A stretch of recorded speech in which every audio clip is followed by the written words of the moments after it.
J right in your face.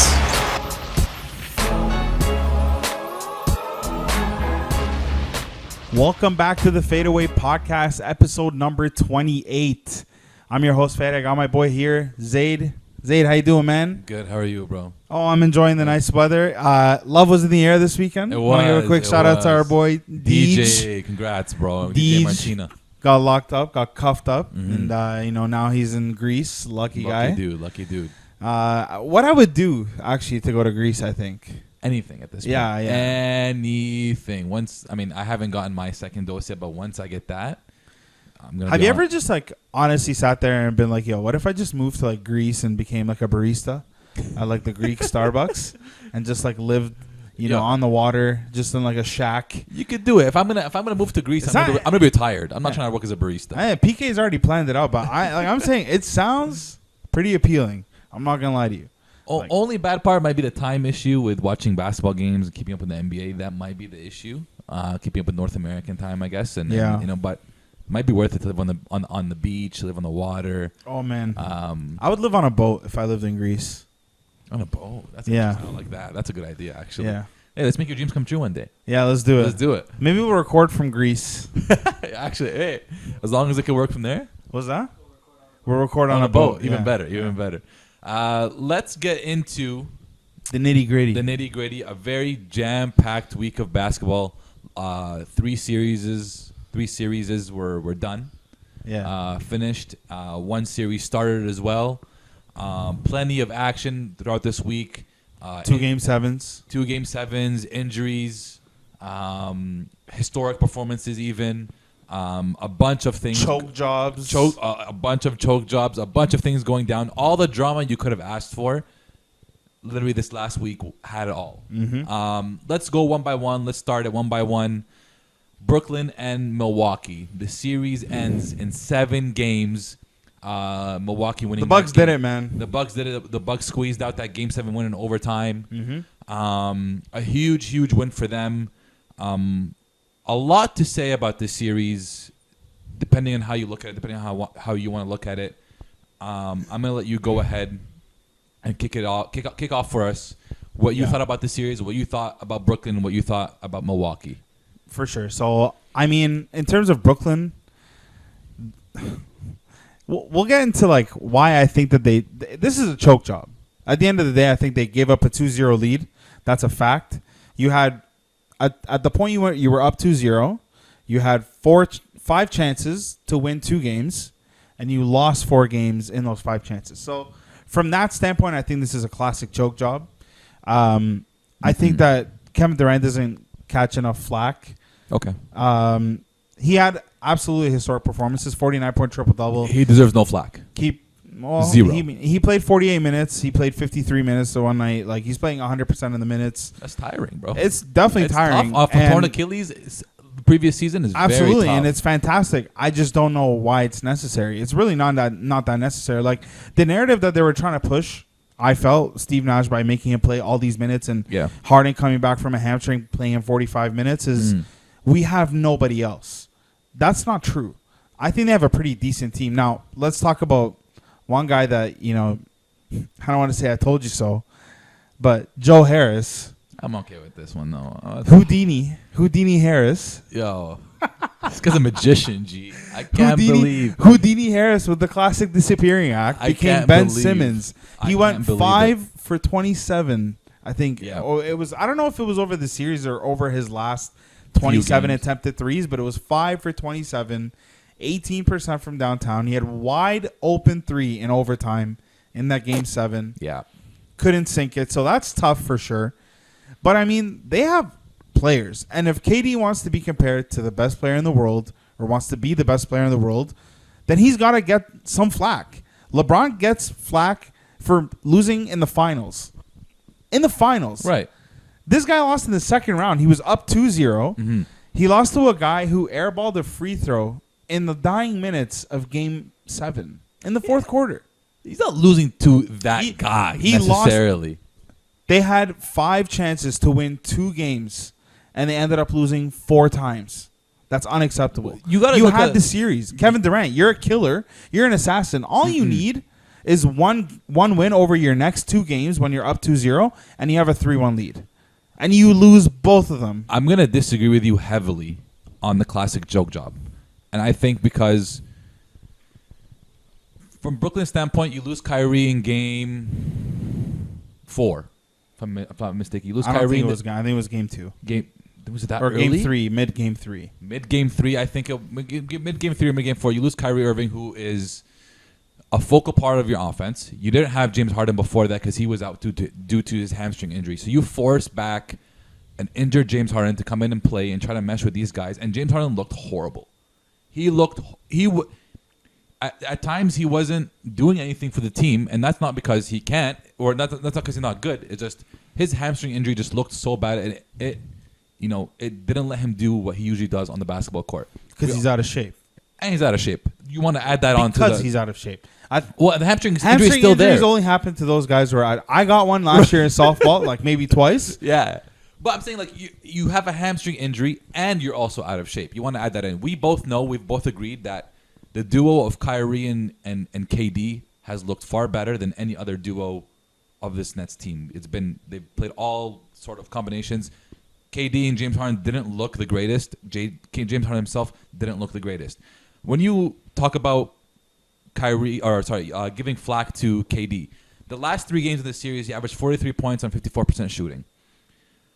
12 rebounds. He lost. 6. I agree with you. He lost. No one can do it alone. Having to play 48 minutes, a full game, averaging 40 plus points to will your team to win, maybe. How are you going to blame? LeBron ran through the East alone. When Kyrie left, he ran through the East alone. Maybe lost 2 games. He still lost. I mean, when Kyrie, I guess so. Look, but that's the thing. I'm not necessarily agreeing with calling KD the best player in the world or comparing KD and LeBron. KD and LeBron are different. Look, LeBron can carry these loads, and I get it. You want to compare KD to these elite players, but he has to.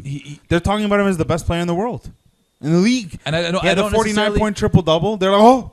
I don't necessarily agree with him being, but at the end of the day, you need some sort of help. You need people to produce. I get it. LeBron did it alone, but he had guys produce. You have to have other players on the team who can score, other players on the team who can defend. You talk about James Harden. In the last 3 games, he averaged 14 points a game. Like, that's not going to help you. Shooting 30% from the field, that's not going to help you at all. Game 5, the miraculous Game 5 where KD dropped 49, 17, and 10. Jeff Green had 27 points. Do you know how big? And Jeff Green didn't miss that. Like, he missed maybe 2 shots that game. Mm-hmm. You needed a miraculous appearance from one of your role players in order for you to win the game. And what does that tell you about Kevin Durant? But he dropped a 50-point triple-double. What else can you do? Kevin you need Durant, other guys. But Kevin Durant is, if we're going to talk about upper echelon guys, you have to involve your team. I don't think he does a good job. Yeah, maybe you're going to tell me 10 assists.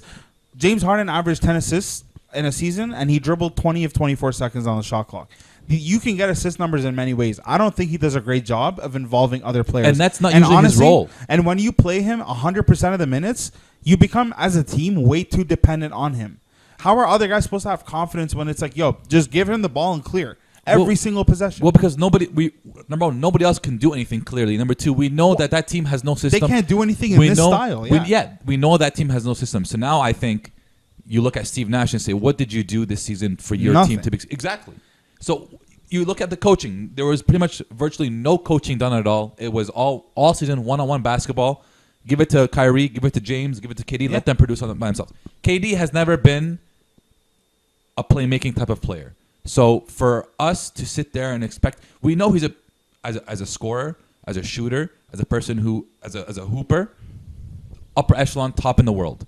As a playmaker, not so much. And we know that. And we've never given him a playmaking label or had an expectation for him to be a playmaker. That's where James Harden, Kyrie, who can be playmakers, come into the game, and that's where their importance lies. James Harden, his importance lies in being able to make plays and being able to be a threat offensively, which he wasn't all series. He couldn't be. He was too injured. So everyone, you're saying KD deserves more flack. Fine.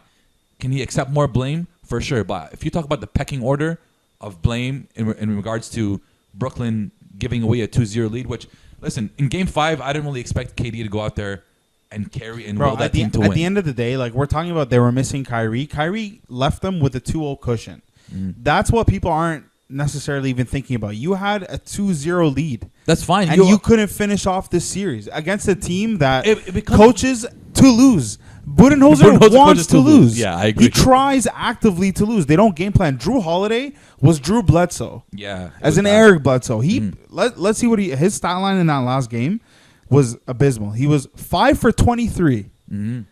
Sounds like a similar stat line we'll talk about later. It still took them an overtime to lose. Like Milwaukee is not a bad team by any means. Do they mess up and have coaching issues and have player personnel issues that, leads them to mess up on a lot of things when they shouldn't? Absolutely. We've seen this whole playoffs. We've seen them keep teams in games where the Bucks should have, after Kyrie went down and James Harden came back, the Bucks shouldn't have lost the game. Compared to their team as a whole, much better than the way Brooklyn was constructed without Kyrie. They've got the majority of the stars. They've got the continuity. The Bucks shouldn't have lost another game. They should have won Game 5, Game 6, and Game 7. Game 5 and Game 6. It should have been no question. But Kevin Durant miraculously willed this team to win in Game 5, which kept them alive for a few more games. I think a lot of could have squeezed one more out. Could have squeezed one more out. It still took them to overtime. I think the Bucks. Yeah, and then he went 0 for 5 in overtime, and he airballed at a game winner. Imagine, no, KD went 0 for 5 in overtime, he's playing and he 50 plus airballed the game winner. minutes. He's But playing 50 can you plus imagine? minutes on that? But can you imagine LeBron James goes 0 for 5 in an overtime, then airballs the game winner? What would people even say about that? But anyways, that's another narrative. I want to say a couple things. Yeah. 2 things. James Harden is not being talked about enough in a classic. I understand that he's not 100%, but James Harden is notorious for choking when the games are on, when the season's on the line. 5 for 17, he went 2 for 12 from 3. If you're hurting, don't shoot 12 threes. Don't play. That's one thing. Number Don't 2, play. James Harden's playing on a busted hamstring. He's not very productive offensively at all. He's not really doing many things defensively. He's not bad defensively. He had a couple good closeouts, or a couple good post defensive plays, but he played every single minute of that game, 53. Landry Shamet played 7 minutes total. Mike James, the guy who they got, the best player from Europe. Bro, they should have played him, bro. Wow. I'm not saying that give him all the minutes, but give him some. Try it out. Tell me that they had 2 guys play off the bench. Jeff Green got 13 minutes. Shamet got 7. 0 total points. You got nothing from your bench.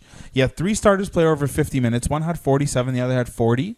That is just that's not strategic coaching. You're not doing anything. You're pretty much saying, you guys stay on the court and figure it out for me. Get it done. You have weapons. Mike James was crucial for them in the second half of the year. When Kyrie was out, Mike James was a stud. I don't know why he's not playing. Landry Shamet is a young prospect. Joe Harris is stinking the bed. They play pretty similar roles. Give Landry Shamet some run. These are things this is winnable basketball. You go to overtime with these guys, and you're playing like absolute garbage. This is what I mean by this is a winnable game. Kevin Durant, I understand you're tired, but the season's on the line. You're in overtime. You don't score a single basket. Not one. That's tough. And that's where I want to go back to the pecking order, because you said a lot of things about guys not playing, guys getting minutes, guys getting too many minutes, where it speaks to Steve Nash did not put anybody on that Nets team in a position to win a series. You saw how he hugged him after that Game 5. He's like, yo, you saved my behind. There was no chance they should have won this game. You willed us to win that game. We shouldn't have won. And you can see that he's thinking about that in that hug that he gave Kevin Durant. Other than in Game 5, other than Jeff Green, the next highest point total was 17 for Blake Griffin, and then after that it was 9, Landry Shamet. You're not getting any help. Your team is not helping you. Your coach is not helping you. Game 6, I believe the highest point total, Kevin Durant drops 32. The next highest is James Harden with 16, and then Blake Griffin with 12. You're not getting no help. No one is put in a position to succeed. And then in Game 7, Kevin Durant drops 48. James Harden with 22, and a very inefficient 22, and Blake Griffin with 17, and the next highest total, Bruce Brown Jr. with 14. Scoring totals a little bit inflated there just because of the extra time there. But at the end of the day, what it comes down to is, listen, I get it. He had a good game, though, Bruce Brown. Yeah, he did have a good game. Kevin Durant, I understand the expectations should be higher for him. If you're going to hold him to an all-world leader, top 2, top 3, top 5 player in the game, sure, expectations should be higher for him. My defense for him, number one, he's not known to be a playmaker. Never has, never. I mean, maybe never will be a playmaker. Just dependent on the guys he has on his team. Coaching really let him down. Injuries really let him down. At the end of the day, he did what he does best for the most part, for the majority of the series, which is score and rebound, and he did it at an all-world level, a world-class level, and I think coaching really let him down, and I don't think it's fair for people to be like, we hold LeBron to this standard, we hold Kevin Durant. LeBron is in a stratosphere on his own, and we all know that. Mm-hmm. So for Kevin Durant, I think he did all that he could. I don't think he deserves much of the blame. I think the blame really has to go to Steve Nash, and like, it was ugly basketball. It was just give the ball to Kevin and let him take us there, and that's not going to win you games in playoffs. Everything slows down in the playoffs. The Stars, the team with the Stars, always for the majority wins as long as the Stars play well. The Bucks didn't really play that well. I thought, they kind of let Brooklyn hang in there. The Bucks should have done a way better job. The Bucks should have been able to close out that series in 6 games. So for me, I tip my hat off to Kevin Durant. I respect what he did. We've never seen someone come like this from an Achilles injury and be able to ball out like this. So I don't think you can expect much more from Kevin Durant. That's me. I mean, that's fair. I still think if he wants to be compared to that, then we have to. But it is what it is at this point. I don't want to spend too much time on that because Giannis had an incredible series outside of Game 2 where they got slapped. Yeah. So he played 30 minutes. He had 30 plus in every single game, including 40-point triple-double in the closeout. And I think that needs to be talked about a little more because that's a guy who disappeared come playoff time a lot. Yeah. And he showed that he can do it. So I think that that's a great sign. One thing I'm sure that they're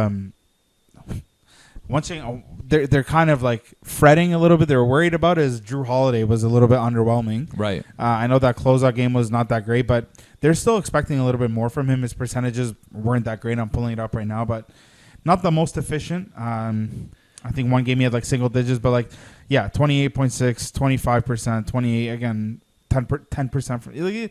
Very abysmal percentage numbers. Like he got he's gonna defend. Yeah. Obviously that's his bread and butter, but he's got to be a little bit more efficient. But that's it. I mean, I think Milwaukee is.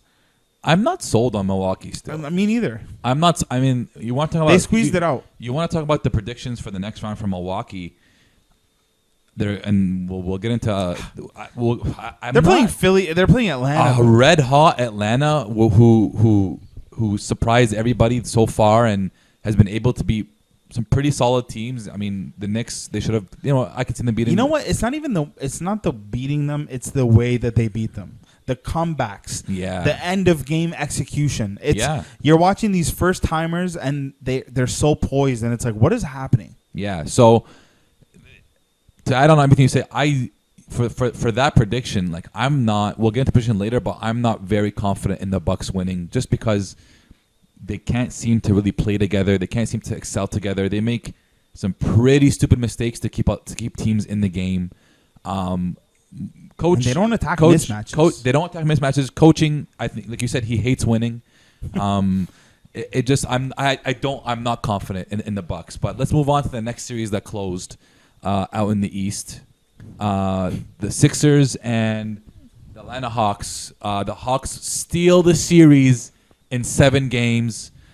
Media's going crazy about Philly. What are they going to do now? A lot of things. Atlanta comes back from a 2-1 deficit.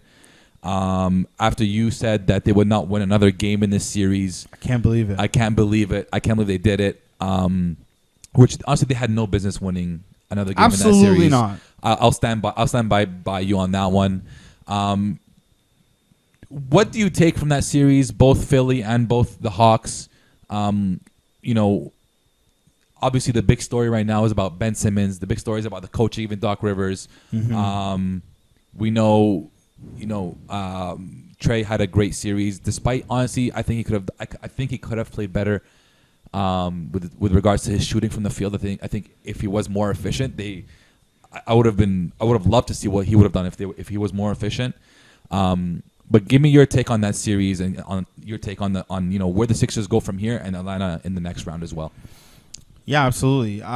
First things first, I do have to apologize to the Hawks. Any Hawks fans that are listening, I don't know if there's that many of them, but I do apologize because I did say on air that they were not going to win another game. And wow, buddy. Did they ever? Did they ever? They ended up winning 3 more games. So first things first, their best player is Trae Young.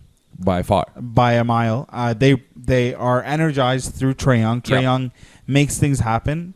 And I want to just talk about one thing yesterday that, like, if you really want to explain Trae Young's value in a nutshell, you want to look at a game like yesterday where he goes 5 for 23 and they still win the game. Exactly. He had 10 assists, and every single one of those assists, it felt like, was the biggest bucket of the night to that point. Easy bucket, too. By the way, He's setting up his you know what it easily. is? You know what the Achilles heel is for teams that are playing them is when you're running him down and the shot clock's like 5, 6 seconds left, and you think you're about to get a turnover, and then he scurries in the paint, and you attack, and he lobs it up to Capella or John Collins. Yeah, and that play is so demoralizing to defenses because you grind 23 of the 24 seconds. And this guy still gets up. And if it's not the alley, it's the floater, which has become virtually unstoppable at this point. So I was telling you yesterday, I was like, to me, Trae Young is like if Harden and Steph Curry had a baby and he was still like super young, not fully developed yet, it would be Steph. Because it would be Trae, because you get the shooting that looks a lot like Steph Curry shooting, the depth, the kind of quality shot, the size, the frame. Right. And then you get the lobs in the inside game, the free throws, the ridiculous contact that not everybody agrees with.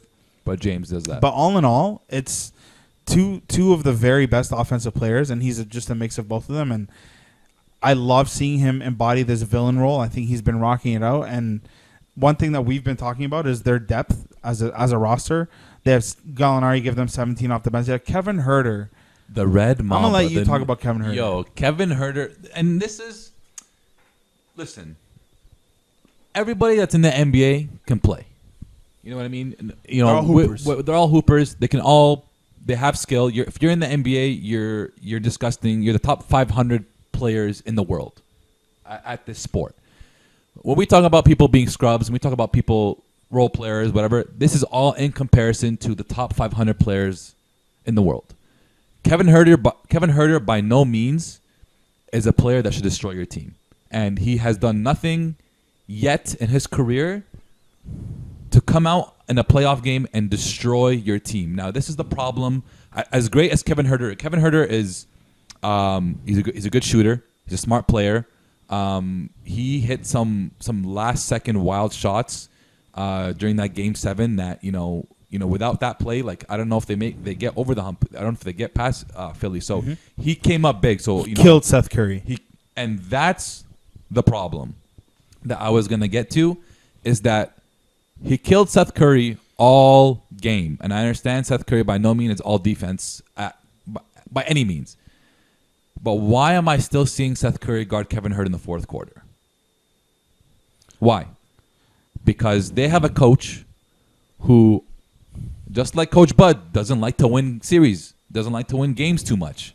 Has a track record. And has a track record of it, and doesn't like to make in-game adjustments. If I'm, I get it. If Kevin Huerter is killing me, I don't want to put one of my best defenders on him. But if he's killing me, I got to put Matisse Thybulle, who's all defense. I got to put Tabuli on him. I got to put a Ben Simmons on him maybe for a bit. I got to put a Danny Green on him for a bit. Especially when Trae Young is 5 for 23. Exactly. You're letting... Trae Young shot 39% from the field this whole series. Extremely inefficient.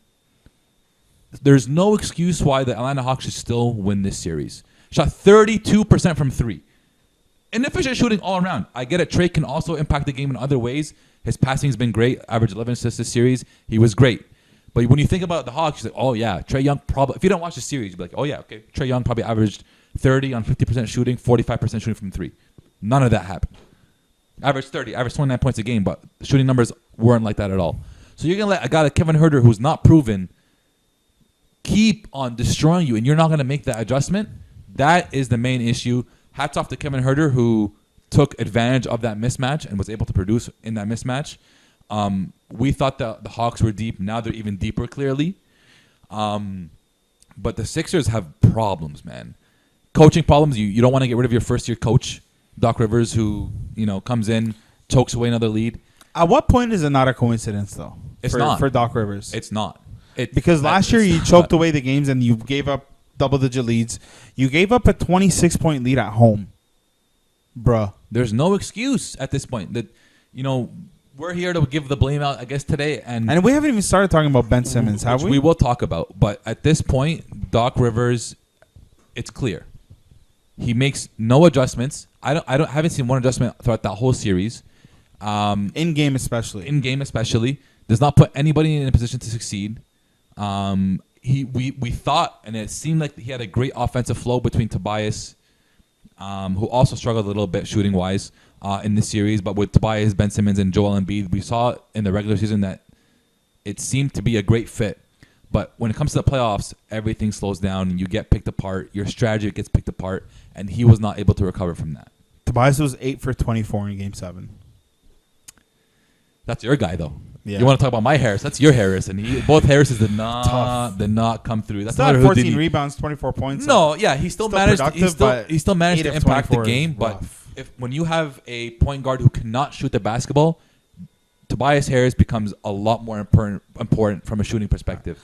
I'm gonna let you start with your Ben Simmons. I was gonna pose a question for you to start the Ben Simmons thing, but have you ever seen another star or a player in the NBA or in any sport literally get scared to perform their job?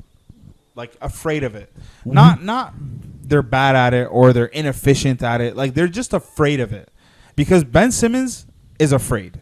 What's great about history is that we've seen this before. We've seen players scared to attack the line, to attack the basket because they don't want to go to the free throw line. Point guards? Not point guards. All-stars? LeBron has done it in the past. There's the Bill Simmons podcast where they talked about Paul Pierce being afraid. LeBron would still average 27 while doing that. I agree, but there's still some sort of fear and doubt in their head. Ben Simmons is a different level, though. And what I kind of am confused about, though, for the most part, is that why do we hold Ben Simmons to a very high standard, offensively at the very least? Well, he averaged 14 points a game in the season. He's capable. He's capable, but he has nothing to his game that leads us to expect much from him offensively. Bro, what do you mean? At the very least, he should be aggressive and drive to the basket. At the very least. But that's all he can do. Exactly. And even if he gets to the line, he shoots poorly from the free throw line. So sure, but he doesn't shoot this poorly. This is like uncharacteristic. Very uncharacteristic. It's in his head at this point. There's no doubt about it. But Ben Simmons has zero offensive game. I think coming to the league, everyone kind of marveled at him being a 6'8", 6'10", however tall he is, point guard, big, strong, fast, athletic. This shooting has been a problem for 4 years now. This year, I told you before we got here, this year was supposed to be Ben Simmons' year of just attempting shots. Yo, that's how low the standard is. Ben, just attempt shots. You don't care if it goes in or not. In the preseason, he attempted 2 threes. He made one of them. The whole crowd went nuts. That's how low the standard is for his offensive game. And he still couldn't produce that. Yeah. So it's a bit of two things. I get it. He didn't attack the basket. He averaged 14 on the season. He could have at least averaged 14 in the playoffs. He could have attacked the basket more. But at the same time, he's never been a good shooter. He's never been a good offensive player. I don't really know why we've put him in this category of being a star, or he's getting paid $30 million, and he's an all-star. He's an all-star, but it's never been for his offense. At this point, the report came out with him in Australia, not playing for Australia. Finally working on his skills, which should have been done 2 years ago at least.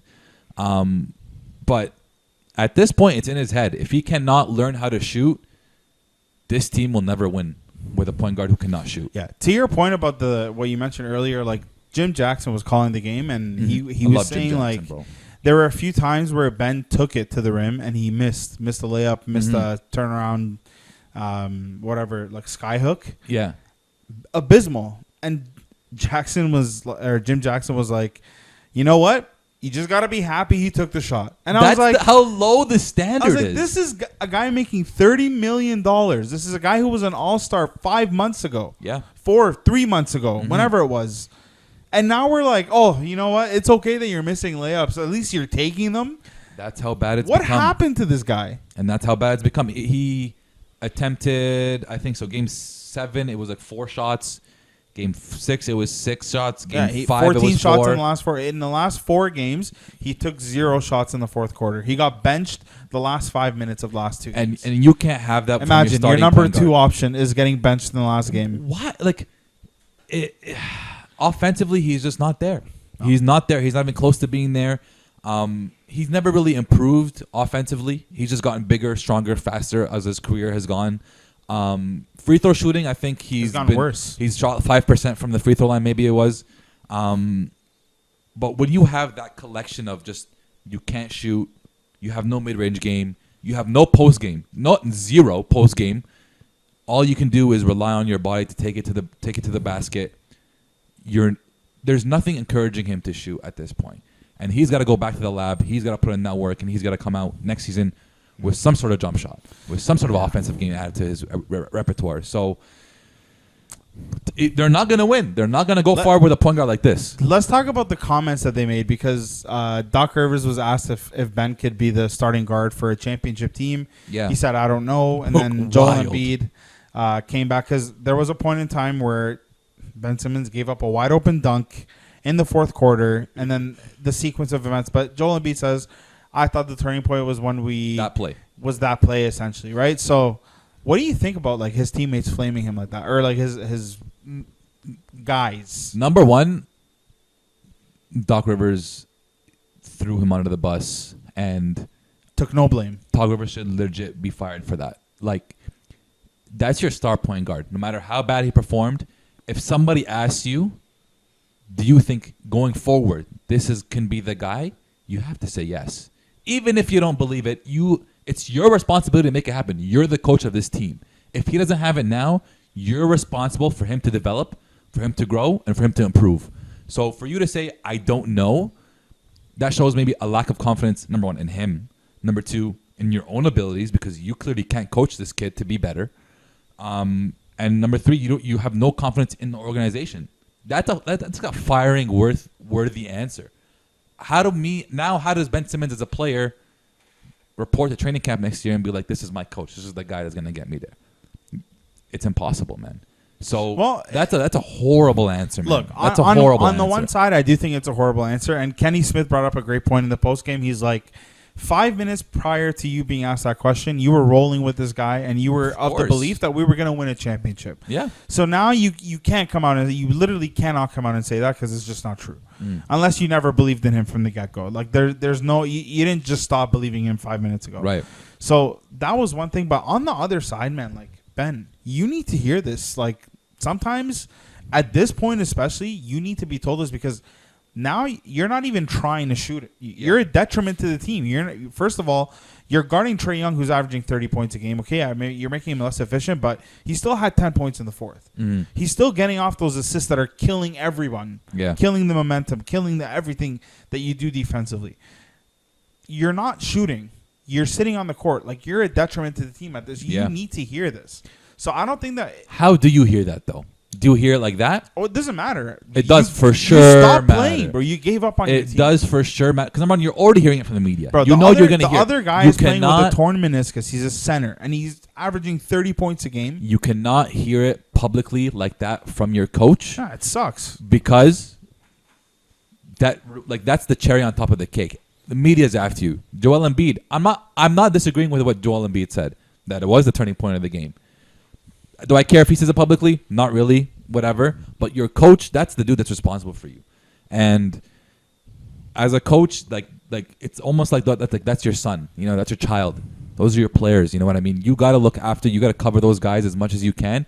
Behind closed doors, tell them, hey, listen, bro, you can't shoot for crap. You got to go to the gym this summer and you got to shoot. That's fine.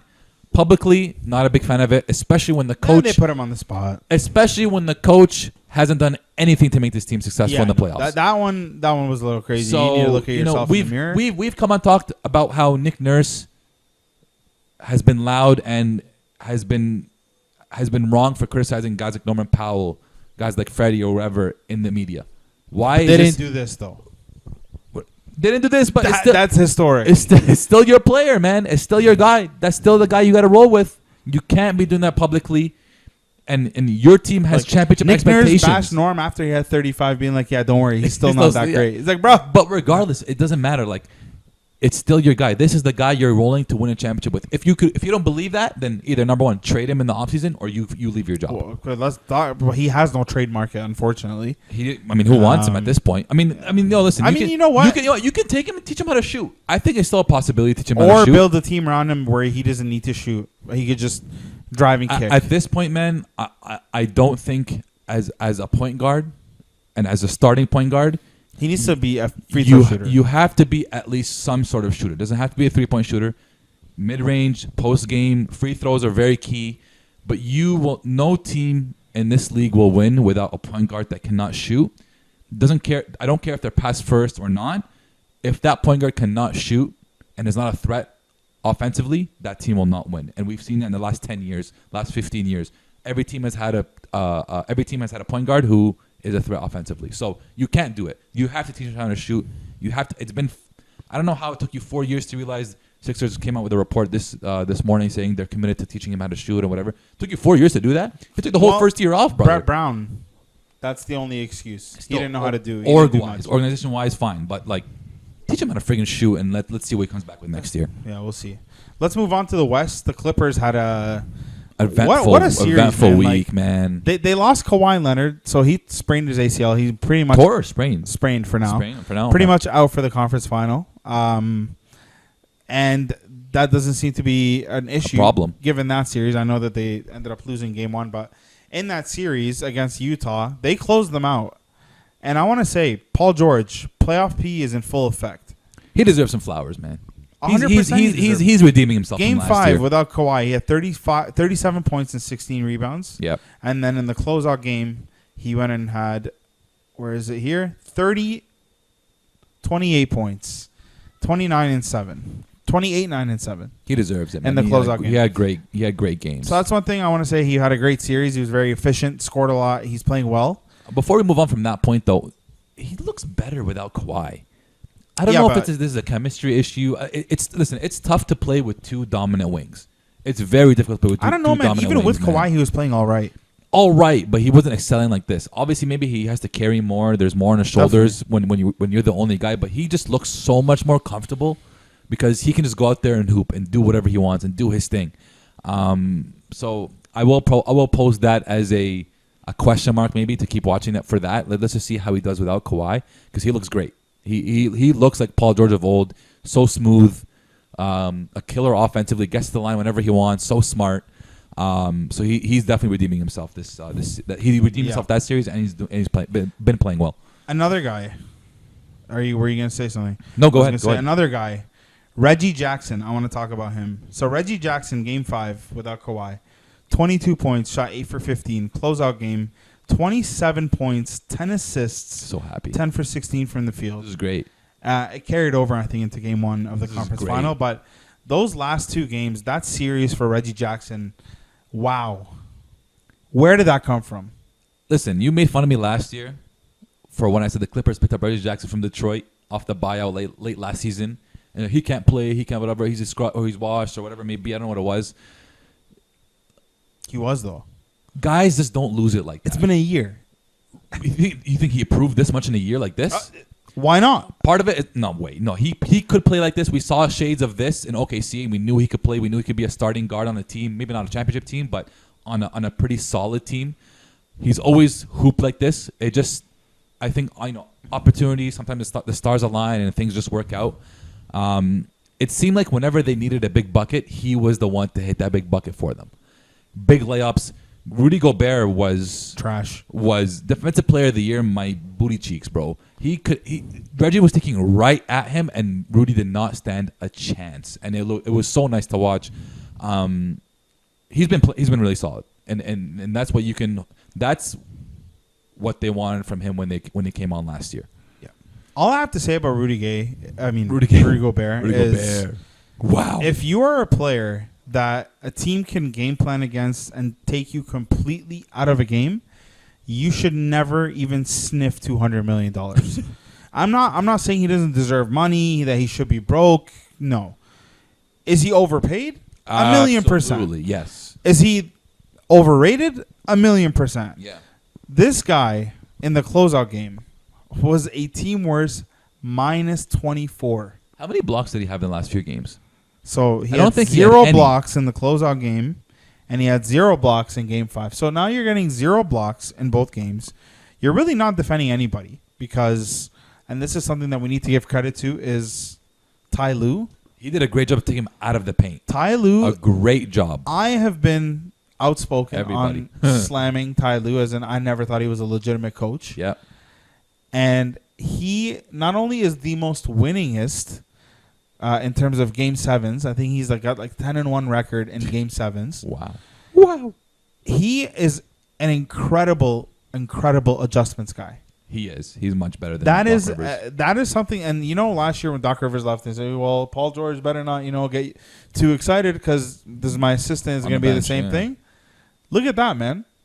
They adjusted. Yeah. And they took an all-star defensive player of the year out of the game completely. Yep. Out of the series. And the cherry on top is Mr. Terrence Mann, Yeah. who had a fantastic, I think he Game had 7. 39 points Yeah. in that game 6. Game And 7? Game 6. They won it in 6 games. Missed 6 shots only. 15 of 21 or something like that. It was a great performance. It was a great closeout, a great series. Yeah. I thought the Clippers did a great job. But Ty Lue was the most impressive. He might be the best coach in the league left of the four. You know what? That's not true. Monty Williams. No. Monty Williams. Williams. Nate McMillan. We haven't given him any flowers when we talk about Atlanta. He has done a They're ridiculous great job. coaches, man. Ridiculous job And with that team, man. 3 of the 4 coaches left are African American coaches. Exactly. And they're former players, which shows you the value in that. Exactly. So who was I arguing with? Hannah? And he's like, what does it mean? So what if you were a former player? What is that? It's a big deal. What does that give you the experience over some guy who coached? What? Of course. Hannah knows what I'm talking about. Of course, Yeah, it now helps. 3 of the 4 coaches left former players. So that's your resume for you. That's the experience. What I want to go back to your Rudy Gobert point. Not only does he have no offensive ability, other than catching a lob and maybe a dunk here and there, $200 million to not be productive on any end of the floor is that's heartbreaking it's heartbreaking for a team. Smooth criminal. And if to get 0 blocks in 2 games, the 2 very pivotal important games, you're defensive player of the year, brother. What are you doing? Mm-hmm. I get it. Coaching did a huge coaching on the opposite end. Ty Lue did an amazing job of taking him out of the paint, forcing him to guard corner threes, opening the lane for his team. But you're getting paid $200 million to rim protect. Mm-hmm. That's pretty much what it is, And and you weren't able to do that. So that's tough. I also, as great as Donovan Mitchell was, as he did whatever he could possibly think about doing to try to get his team to win. He did not have a great series mentally or IQ wise. And what I mean by that is that a lot of times he would just settle for chucking up random threes. Mm-hmm. He would go 3 of 15 from 3 and keep on shooting. And that's, you got to realize that does not do anything for your team. Number 1, your confidence decreases because you keep on missing your threes. Number 2, you're taking away shots from other guys who can shoot threes. Jordan Clarkson can shoot threes. Bogdanovich can shoot threes.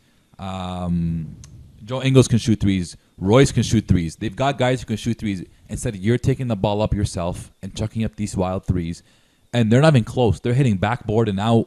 They're not doing anything. Look, I don't want to do that because he did shoot 44% from 3. But in the times where it mattered, But you know what? You gotta This is hold the them to a playoffs. stop. It's not the series. That's total playoffs. So yeah, take that series alone. Let's pull up that number for the series alone. But it just at times where they needed to play as a team, they didn't, and it was just Donovan Mitchell taking the ball up and running and shooting threes and chucking up threes that didn't matter and didn't help the team. So despite how great he was, I think he's a star in the making. We know He's not. We in the know making. he's here. We know he's a star. We Second know straight playoff run, he's averaged over 30 points a game. So we know he's a star. We know he's got pretty much everything in his offensive repertoire. Now it just comes down to your shot selection. How are you getting to your shots? Yeah. How smart are you playing? And that's where he's going to improve for next year. So his 3-point shooting was pretty good in the series. 40%, 50, 56, Did not 40, seem like that at all. 60%. There was one game where he shot 29%. He was 4 for 14. Yeah. One thing I did want to say about him, though, was I think he can be a better playmaker. I think he can. So outside of the closeout game where he had 9 points, it was 5 assists, 4, 5, 5. I think Donovan Mitchell should comfortably be at 7 assists a game. Like, there's no reason for you to not be at 24 points a game, 7 assists, 7 rebounds, 6 rebounds. You're that, like, to me, I'm not saying he should have had that. I'm saying that's the next step because at this point, he's a superstar.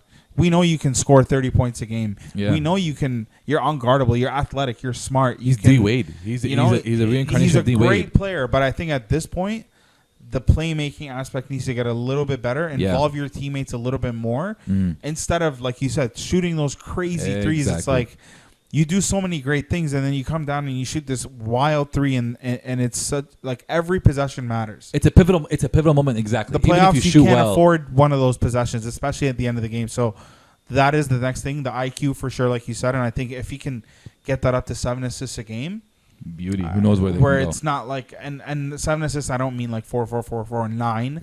I mean like steady 7, 6, 8, 7. Yeah. You know, in that area per game. I think that's going to be the next step for him to take him to that level. Lastly, the Western Conference Finals have begun. Not lastly, but Western Conference Finals have begun. The Clippers taking on the Phoenix Suns. Phoenix Suns take Game 1 without Chris Paul due to COVID, which is BS, huge BS. Yo, PK, you're gonna like this story. So, Chris Paul, PK. Chris Paul is double vaccinated. Yeah. Okay, and this dude has no symptoms, but he still has to sit out. They don't want to see you win. It's that simple, bro. But listen. There was talks about Chris Paul texting his brother or CJ, and his brother was giving out commands or advice during the game to the Suns. But that's jokes, man. I want to talk about how great of a team this is. How this is, like, you're a great team. They did come out a bit sloppy without CP. They did have to make adjustments without CP, but Campaign played big minutes. Ayton's still playing big minutes. Bridges playing big minutes. Campaign had 9 assists. And that's what I'm talking about. Still having and then Bridges having to come out and guard PG, Saric, D Book. Jeez, D Book is the second coming first of Kobe Bryant. triple-double. Everybody's been saying he's the second coming of Kobe Bryant, and the way he plays, it's a carbon copy of Kobe. He gets to whatever spot he wants. He shoots whatever shot he wants. The handle is there. It's tight. He works the pick and roll effortlessly and perfectly. And this is where the value and the importance of a mid-range game in the playoffs. You know, people say the mid-range game is dead, and yeah, I get it. It is. But in the playoffs, you see the mid-range game come alive again, because when teams press you and force you to drive in, it's important for you to be able to get to your spot, to get to the corner, to get to the baseline, and be able to pull up and shoot over anybody. And D Book has no flaw offensively, and he had that 40-point triple-double in Game 1. That's the kind of thing that we're talking about, Donovan Mitchell. You have to drop 40, but you also have to be able to make plays for your team, and that's exactly what we saw Devin Booker do. Yeah. PG had 34 that game, but he shot 10 of 26. Tough game. Not efficient. And Reggie Jackson continued with 24, 6, and 4. Efficient night. So he's still playing, but Nick Batum 5 points, Marcus Morris 6, T-Man 9, Rondo 8, Zubats 9. Cousins, they played 11 and 4 in 13 minutes. Like, he plays productive minutes, but they just never play him. Can he do that for a long time? No, exactly, that's the thing, right? Yeah. And Ayton's a young, athletic dude. Ayton is so good, bro. I love that team. Ayton is so good. When you really think about, like, what you saw from them last night, beating the Clippers without Chris Paul, and then you know you're getting Chris Paul because he's not hurt. He's just waiting to be cleared. Yeah. He's healthy. He's ready to go. So once he's back, it's going to be great. I love this team. I hope that this is their chance. It doesn't get any more realistic than this for Chris Paul to win a chip. They're going to go to the finals. I hope so, man. I'm going to call... Without Kawhi, it might be a bit much for the Clippers. I'm going to call them in 6. No Kawhi. Yeah. Them in 6, I mean, Milwaukee. I Phoenix. got Phoenix in 5, so we'll Even see. better. There you go. Shout out to the Suns and 4 guy. Guy's a full-on That guy's celebrity. he's a legend, bro. Made He's a lot of living money in legend. the last week or so. One last thing that we want to discuss was a special request from a listener. Yeah. This guy wants this is for you, buddy. This is for you. And Hannah's going to like this topic, too. This guy wants to get me going. Yeah. So he goes, every team that backed out of the Lowry sweepstakes During has the trade flamed deadline. out of the playoffs. Yes, the Lakers. And every the single one of them Sixers, was missing a guard. The Heat. Yep. So Lakers, Sixers, Heat, all out of the playoff race. All were suitors for Kyle Lowry at the trade deadline. Mm-hmm. Could any of these teams have used Lowry? Could they have won of having Lowry instead, or having Lowry as an addition to Ben Simmons? What do you think? I think the answer is obvious. I know you're not going to like the answer, but I think it's obvious. Well, okay, let's talk about... From a purely objective point of view. So Miami, there's no chance that Lowry helps them not get swept, and in fact, it turns from a sweep to a series win.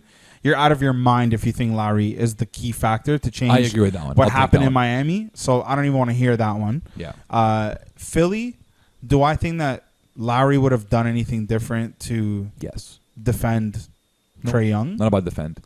Maybe. I don't. He's a good defender. I'm not going to give. Philly would probably be the most realistic one for me. Listen, Philly did their job on defending Trae Young.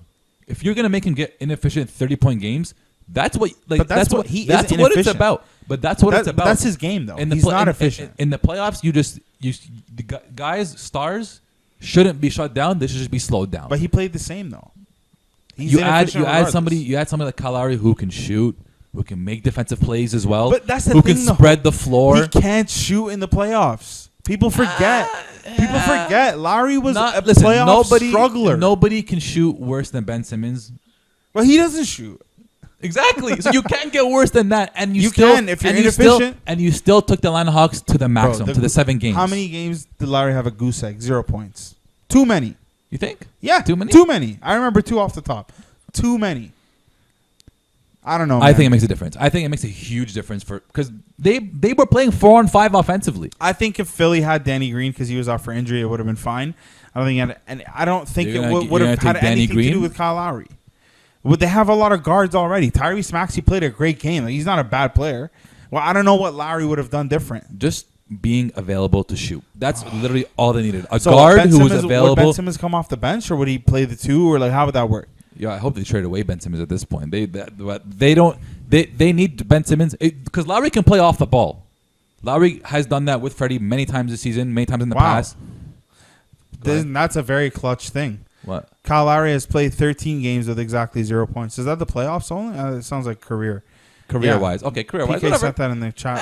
I mean, that could be an inflated stat because Kyrie's had Kyle Lowry has had a long career, number one, and had a very rough start in his career. You can't inflate the amount of times you score 0 points. Yeah, it's just a but fact. when did it happen? In the regular season? In the beginning of his career? Only regular season in the And beginning of his career? and the In 2 off end the of his top career? are playoff games.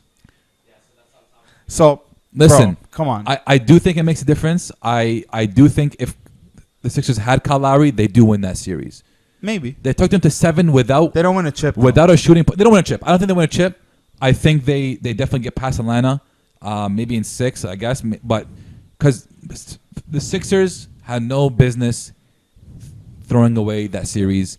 A star player, all-star player like Lowry 3 helped them. playoff games with 0 points, bro. That's Okay, too whatever. many. That's too many. At least What he was shot the other team? What was the At least third he shot team? the ball. The Lakers. Do I think they get past? No, first round, they they were just don't. missing AD. They don't That's pass the it, first round. man. I don't That's think all they- it is. Yeah. Man, I swear, Raptors fans are just delusional. Well, anyways, I'm just gonna give it. I'm gonna give the Sixers the nod on that one. You might not. I think the Sixers do win with Kyle Lowry. I just don't understand why people think Lowry's the savior. But we couldn't even make the playoffs, and he's supposed to lead these franchises to a ring. Take us to the playoffs. Whatever. That being said, that might be the last topic that we've got for today. Yeah. And nothing else to talk about. There was a bunch of moves, a bunch of injuries, a bunch of trades, a bunch of coaching decisions that were made this week. We'll recap those later on. Maybe at the end of the season, we'll get everybody up to date on those. Mm-hmm. But for now, it's all about playoff basketball, all about the Western Conference and the Eastern Conference Finals. Your take on the Hawks and the Bucks? Who are you taking there? That's a tough one because I'm not confident. Hawks in 7. The thing for me is I just if hate Drew the Holiday Bucks. can shut down Trae Young completely, I don't know, but I'm not confident in the Bucks. I have no faith in the Bucks. I think John Collins is going to give Giannis a hard time. That's very, very interesting. I would love to see that because I would love to see Giannis not make the finals, purely because he signed that extension and did not even consider the Raptors. As much as I don't have faith in the Bucks, and as much as I've kept on underestimating the Hawks, I'm going to go Bucks in 7. We'll see what happens. We'll see how it turns out. We'll see if Giannis manages to not get shut down. We'll see how it goes. But with that being said, we'll come at you next week. Remember to follow us on Instagram, Twitter, TikTok, wherever you can send a DM. We're there. And then follow us on Spotify, YouTube, Apple Podcasts, wherever you can listen to a podcast, wherever you can listen to audio or watch video. We're there as well. This podcast is brought to you by Ballers Life. And we'll come at you next week. Easy.